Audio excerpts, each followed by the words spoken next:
بسم الله الرحمن الرحیم. قرض حوالی سڅار است اوس خدمت کې عرض کوم څه قرض څه آداب دي، څه سوره ثواب ده و نه ورکولی سوره مزامات شوی ده.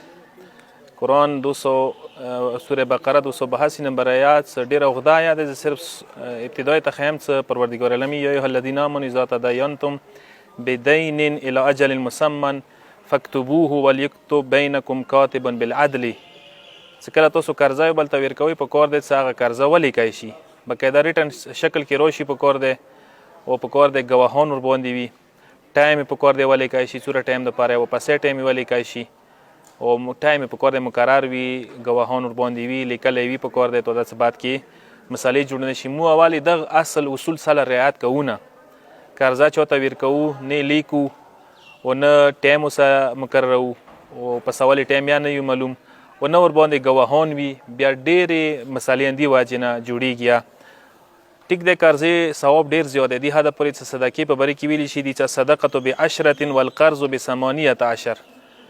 که چیرې څوک صدقه ورکوي 1 روپۍ 10 روپیو ثواب دی، 10 ګونه ثواب دی، او قرضه 1 روپۍ که ورکړي 18 برابر ګونه ثواب دی. یعنی داسې وایي چې 8 ګونه ته نه زیات شو صدقې نه. یا نور روایتو کې قرضې هغه شوی دی، ثواب بیان شوی دی، خو قرضه اخیستله، قرضدار شوله، ځان قرضونه لاندې راوستله، دا روایتو کې انتهایی مذمت شوی دی. پیغمبر اکرم حدیث دی چې اقل من الدین تعیش حرا. که چیرې آزاده زندگی کوي که سهار چې ته ګرځېدای شي نو قرضه مه اخله، قرضه ډېره کم اخله. یا پیغمبر یو حدیث کې یایي چې حدیث د مولا علی دی، مولا یایي چې ایاکم والدین، تاسو قرضې نه ځان وساتئ، فانه مذلة بالنهار، ورځې ذلت اندا دی چې نشي ګرځېدی، مخامخ نشي ورسه کېدی، و مهمة باللیل، و شپې ټینشن انسان ته وي، سوچونه په کوي، و قضاء فی الدنیا و قضاء فی الاخره، دنیا کې که آخرت کې دا باده کوي ته لنډوي بیته. لذا قرضه ښه شی نه دی.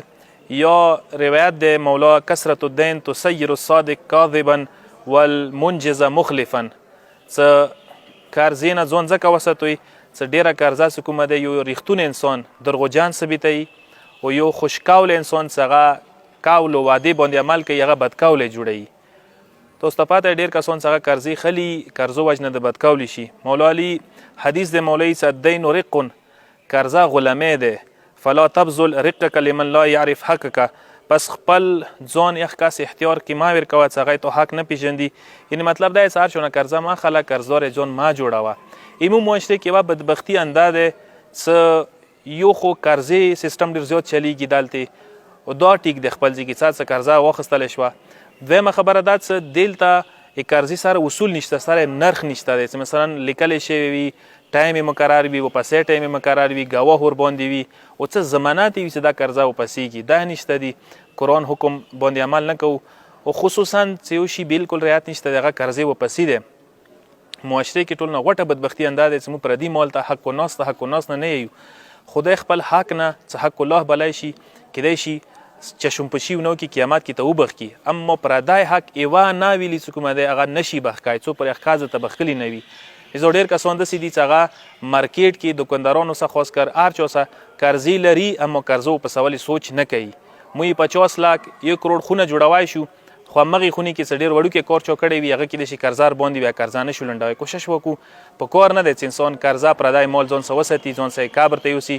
ټولو نه غوټه بدبختي انده لذا ویلی شي چې سړی مړ شي ټول نه ولې هغه قرضه لنډه کوي، ویلې چې ټول نه زیاته تکلیف ورته قرضې واجب نه وي.